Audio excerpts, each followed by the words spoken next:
Et coucou à tous, c'est Ayolos Daily, j'espère que vous allez bien, que vous vous portez bien. Et voilà, la review finale de cette année 2022 de Canon des Gémeaux, ben voilà, hein, elle est là. Et ben écoutez, j'ai essayé de vous faire une review comme j'ai l'habitude d'en faire, c'est-à-dire que j'ai essayé de vous faire quelque chose qui me ressemble avec une review. J'ai même du montage en direct cette fois-ci, je voulais vraiment la monter avec vous, cette figurine, pour parler un peu du personnage.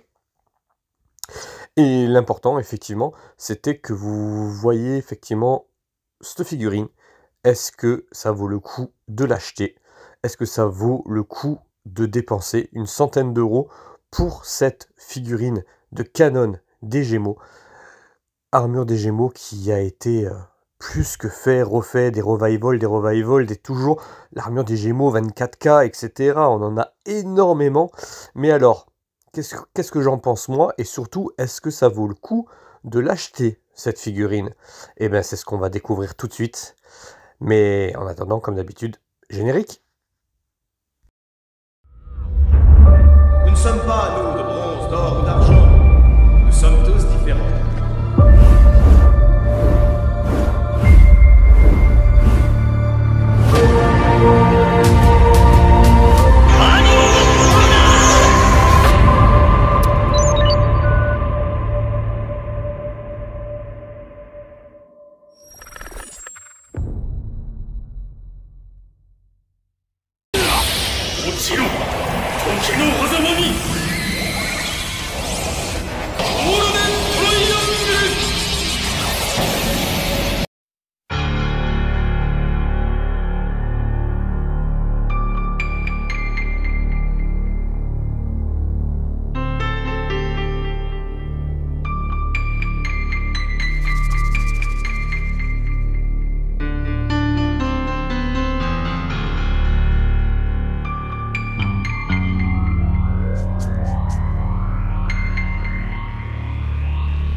Voilà les amis, vous avez vu la boîte du coup, hein, et rien de plus à dire que d'habitude. Là, je vous montre effectivement la Pandora Box, hein, c'est donc effectivement, j'aime beaucoup cette façon de faire, de mettre une Pandora Box à l'intérieur du blister. Je trouve ça plutôt pas mal pour exposer, c'est plutôt sympa. Donc pour ceux qui ne l'avaient pas, ben voilà, au moins on peut l'exposer comme ça. Allez, place au blister. Voilà les blisters, voilà ce qu'on a à l'intérieur. Donc effectivement, on a 3 blisters. 3 blisters plus la notice. Ce que je peux vous montrer, c'est que là, effectivement, sur ce blister central, vous avez le personnage avec les pièces d'armure qu'on a l'habitude d'avoir, hein, les jambières, les bras, les brassards, mais aussi ces fameuses pièces qui vont faire débat, et ça, je vous en parle pas tout de suite, je vous en parlerai tout à l'heure. Sur le deuxième blister, on a les éléments du totem, plus la jupe, le casque et le torse. Là, sur le côté, vous voyez, vous avez l'effet, en fait, du Galaxian Explosion. Donc voilà, les mains, les visages et la cape que je n'utiliserai pas. Voilà, on va faire un petit zoom sur le blister central, avec effectivement le personnage en lui-même, et vous voyez déjà qu'il y a un petit souci de couleur. Alors, c'était connu, hein, quand j'ai acheté moi cette figurine, quand j'ai pris cette figurine, je savais déjà qu'il y avait un souci. Mais ce qui m'a choqué, et vous le verrez un peu plus tard, ben, en fait, c'est que vraiment, il y a un gros souci de couleur. Alors là, vous ne le voyez pas très bien sur l'image, mais vous verrez que lors de mon bilan en fin de vidéo, ben, j'ai fait des photos en plein jour, et vous allez voir vraiment la différence. Et là, ce qui est énorme, c'est que je n'ai pas la même couleur sur les chevillères. Donc les chevillères n'ont pas la même couleur. Il y a une couleur qui est bonne, et une couleur qui est mauvaise, qui tire sur le rosé. Ensuite, les autres pièces d'armure, ça va, hein, voilà, tout ce qui est en fait métal, ça va, mais tout ce qui est plastique n'est pas de la bonne couleur. C'est à se demander comment Bandai Quality a pu faire sortir ça des usines, honnêtement.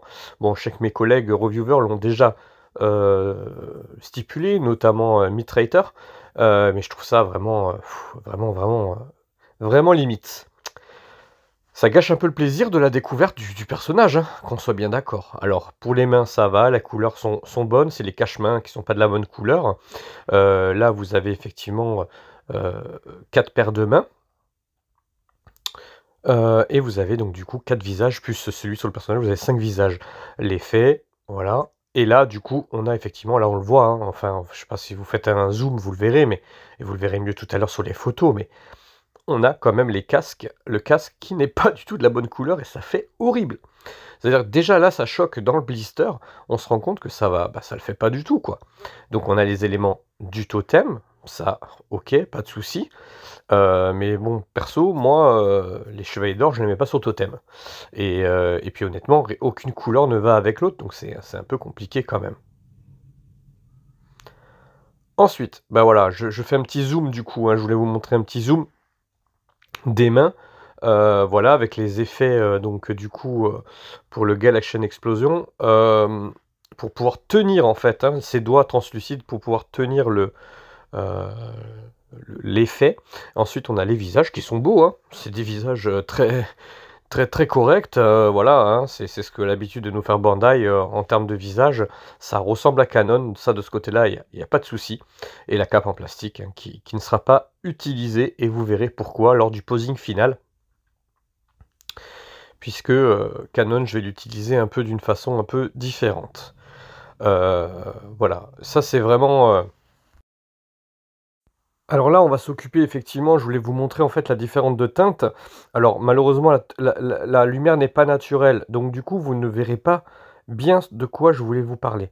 Mais effectivement, là, on a le casque, effectivement, bah, les deux casques, hein. C'est un des casques de mon Metal Club et l'autre casque qui est du coup le casque voilà, le casque du Metal Club est à gauche et le casque de la Bandai de Canon est à droite. Bah là, déjà, vous voyez bien la différence, hein.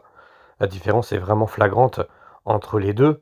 Je vais essayer de vous rapprocher un peu pour vous montrer, mais voilà, vous le voyez bien que c'est rosé à droite, et à droite et à gauche, bah, vous voyez que c'est que c'est le vrai doré, c'est la vraie couleur de l'armure.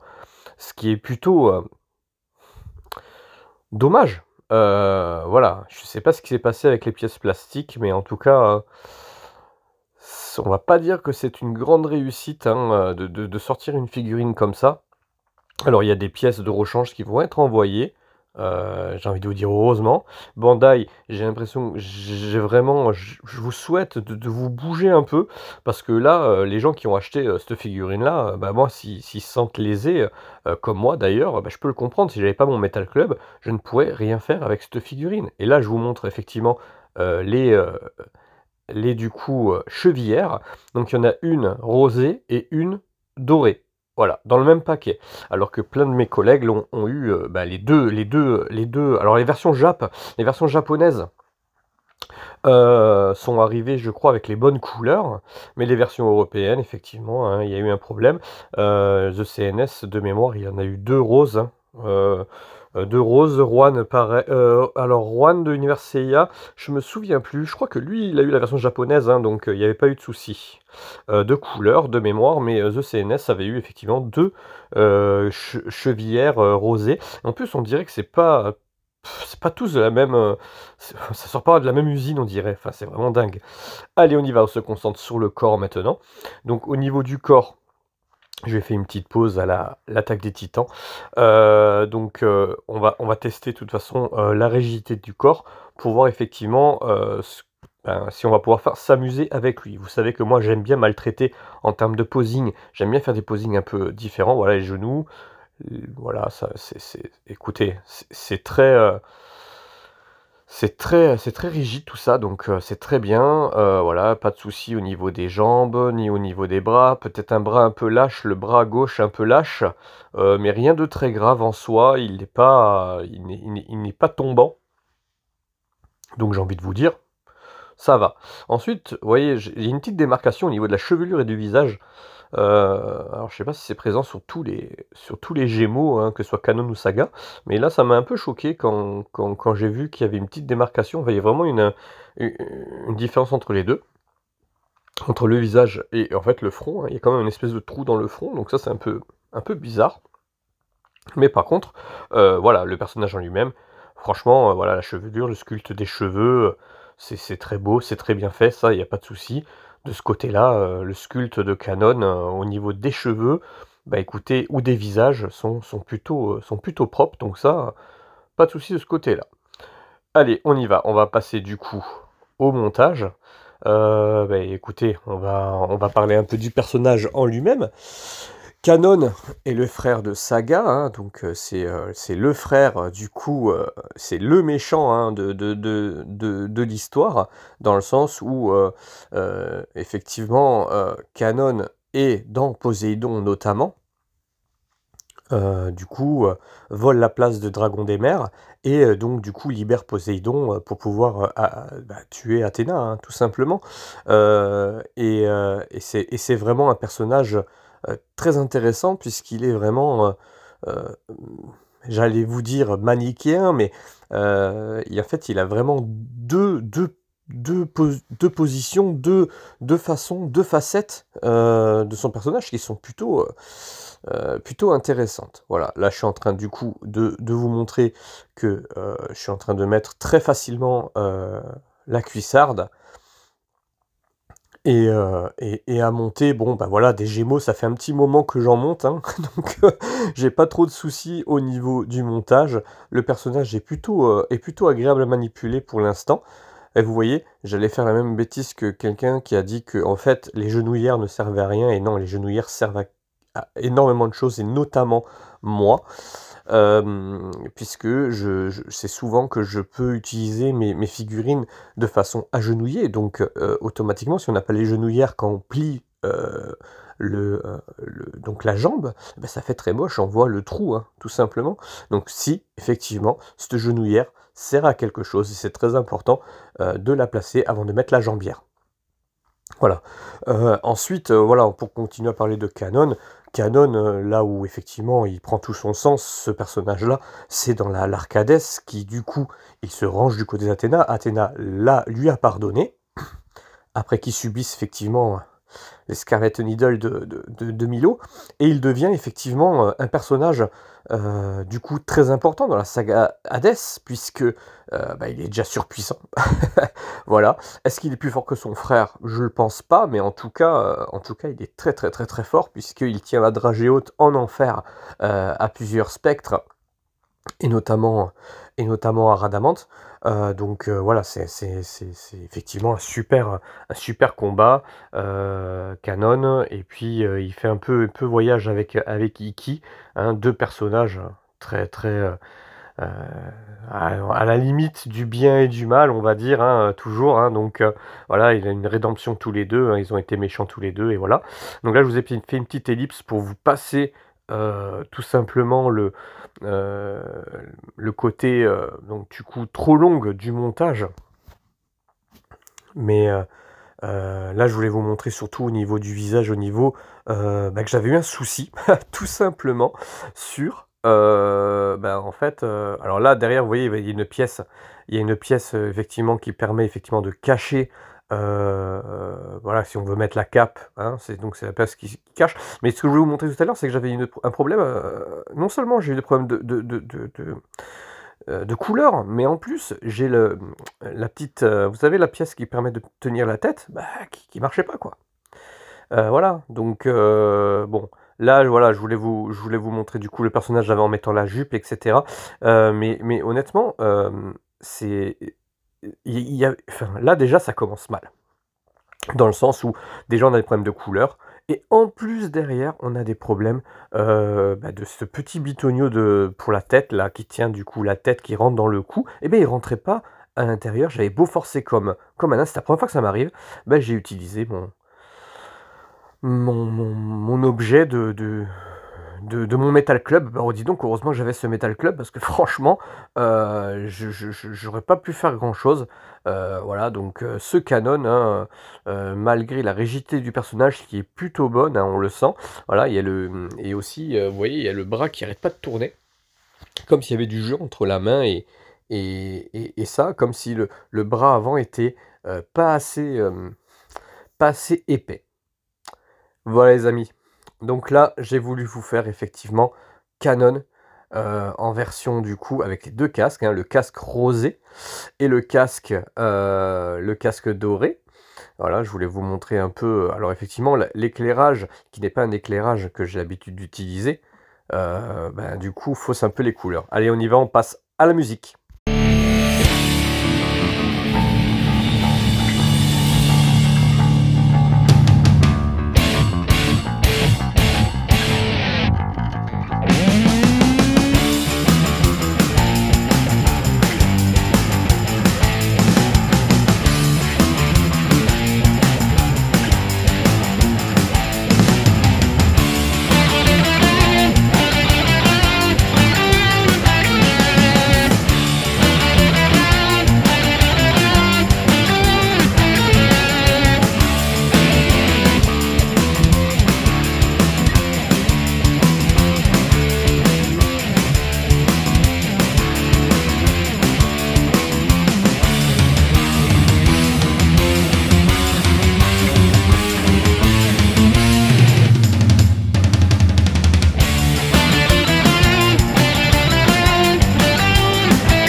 Et voilà le petit posing final avec la cape. Cape qui vient du coup hein, de notre ami Créature, qui m'a fait ça en express, qui m'a envoyé ça en express du coup, hein, donc je le remercie d'ores et déjà, car effectivement, hein, je préfère 100 fois avoir une cape comme ça qu'une cape en plastique.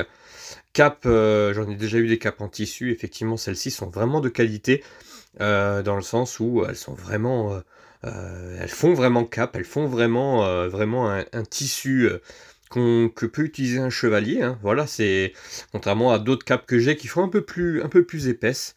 Voilà, vous avez le logo qui apparaît juste ici et le lien hein, de sa page Facebook. Merci à Créature, c'était très sympa de m'envoyer ça vite. Allez, on passe tout de suite au plus et au moins de cette figurine. Les moins, pas de secret. Hein. Vraiment, hein, les problèmes de teinte sur les éléments plastiques, c'est vraiment une cata. Franchement, honnêtement, c'est inadmissible en 2022 d'avoir des différents de coloris comme ça. Ce que vous voyez là sur ma figurine, ce sont effectivement des éléments que j'ai récupérés d'une pirate. C'est quand même un comble, hein. C'est un truc de fou. Ensuite, j'ai un bras, effectivement, hein, qui a eu un petit souci. C'est-à-dire que j'ai l'impression que le bras n'est pas assez grand pour mettre du coup l'élément d'armure. J'ai eu effectivement aussi un souci avec le petit bitonio pour la tête, hein, pour mettre le visage et la chevelure, qui rentrait quand il n'y avait pas la tête, mais quand je mettais le visage, etc., j'avais beau forcer comme un fou, ça marchait pas. Donc pareil, j'ai récupéré celle de ma pirate. C'est quand même encore un comble, hein, mais bon, voilà, c'est malheureusement... les aléas de cette figurine. Ensuite, en aspect négatif, c'est que c'est encore un revival. Encore une fois, voilà, on a de la réédition. Mais bon, voilà, hein, c'est Les côtés négatifs, c'est tout ce qu'on peut dire, mais c'est déjà pas mal pour une figurine à 100 €. Ensuite, on passe pour les côtés positifs. Alors les côtés positifs, bah, c'est un peu simple, hein. C'est un plaisir, c'est un bijou. Déjà cette armure, je la trouve très belle, hein. Voilà, elle a été rééditée plusieurs fois, mais je la trouve toujours aussi belle. Je trouve qu'elle est harmonieuse, j'aime beaucoup. C'est une figurine avec qui on peut jouer. On peut faire une multitude de poses, et ça, je trouve ça vraiment extraordinaire. Enfin, franchement, on se régale, on fait énormément de choses avec. Pour une armure d'or, franchement, honnêtement, c'est vraiment un plaisir à manipuler. Pas de problème de peinture sur les autres éléments, du coup, en fer. Il n'y a pas eu d'éclat de peinture, de problème de peinture, les visages, les mains, tout était nickel. J'ai envie de vous dire heureusement. C'est du Bandai, mais par contre, voilà, pour tout le reste, effectivement, comme je vous ai dit, je me suis régalé à poser cette figurine. J'ai essayé plein de choses. Il y a plein de choses que je n'ai pas mis dans la vidéo parce que j'ai tenté des poses un peu farfelues, mais c'est vraiment pas mal. Je ne vous ai pas mis aussi l'attaque. Voilà, j'aurais pu le mettre dans les points négatifs, mais le bonus, honnêtement, de l'attaque Galaxian Explosion, franchement, honnêtement, je vois pas l'intérêt, ça fait vraiment plastoc, c'est pas très joli et pas facile à placer sur les doigts. Par contre, pour le reste, effectivement, bah, c'est une très belle figurine si on occulte bah, les problèmes de peinture, bien entendu. Et ça reste canon, hein, que je vais mettre en version comme ça, hein, un peu ghost, dans ma collection. Et voilà les amis, c'est comme ça que se finit la dernière review sur ma chaîne en 2022. Et la dernière review avant très longtemps. J'espère qu'elle vous a plu, que c'était à mon image, généreuse et surtout pleine de passion. J'espère que c'est ce que vous retiendrez de moi quand vous regarderez mes vidéos sur ma chaîne.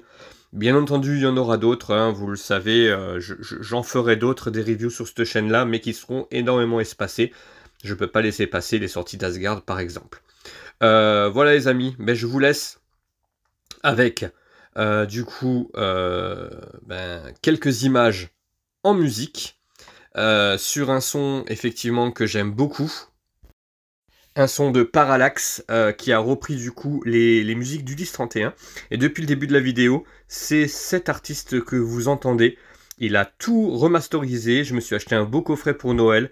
Et je vous laisse du coup, la première c'était l'attaque des tridents, ça tombait bien, hein, ça allait bien avec Canon et Poséidon. Et là effectivement c'est Ulysse rencontre Ulysse, donc avec les plus belles photos sur cette ère là. Je vous dis à très bientôt, c'était Ailos Devi, et je vous dis à bientôt.